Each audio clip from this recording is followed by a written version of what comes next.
Une baisse de 176 décès liés à la consommation de drogue a été enregistrée entre janvier et novembre 2025 par rapport à 2024. Ces chiffres nous viennent de données préliminaires du Bureau du médecin légiste en chef.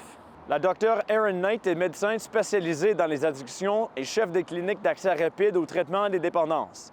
Elle n'est pas certaine de la raison derrière cette baisse, mais elle indique qu'une hausse de la qualité de drogue disponible et un meilleur accès au naloxone font des tendances nationales. La docteure craint qu'il y ait aussi moins de personnes à risque de mourir en raison d'opioïdes parce qu'elles sont déjà mortes. I still see lots of people who are negatively impacted by drug poisonings all the time.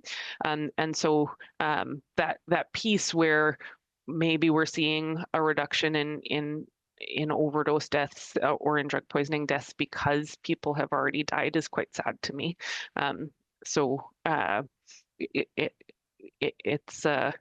It's a duality of feelings related to this. Neelam Grewal aura un procès pour trafic de drogue plus tard ce mois-ci. Même s'il est maintenant logé dans une maison de réhabilitation, il a été impliqué dans la vente et la consommation de drogue dès un jeune âge, une expérience qu'il qualifie d'enfer.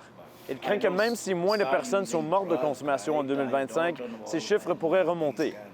Il confie que les vendeurs de drogue et les gangs impliquent de plus en plus de jeunes vulnérables. They don't know nothing about this, right? How they're going this stuff, right? Selling drug, right? When they stuck in that, right? Pour la directrice générale de St. Boniface Street Links, les différents niveaux de gouvernement doivent offrir plus de soutien aux jeunes personnes à risque. You know, children don't choose the life they're born into. They're born into that life. And children have to rely on the adults around them to protect them and to guide them and to direct them and to see that they go to school and do all the right things. We're living in a society right now, in a world, where a lot of that doesn't exist for these young people. La ministre de la Lutte contre la dépendance, Bernadette Smith, avoue que les chiffres demeurent inquiétants, mais elle dit que la province reste optimiste. Selon la ministre, le site de consommation supervisée sera utile pour réduire davantage les décès liés à la drogue. La province entend en ouvrir un, mais la date d'ouverture a été reportée.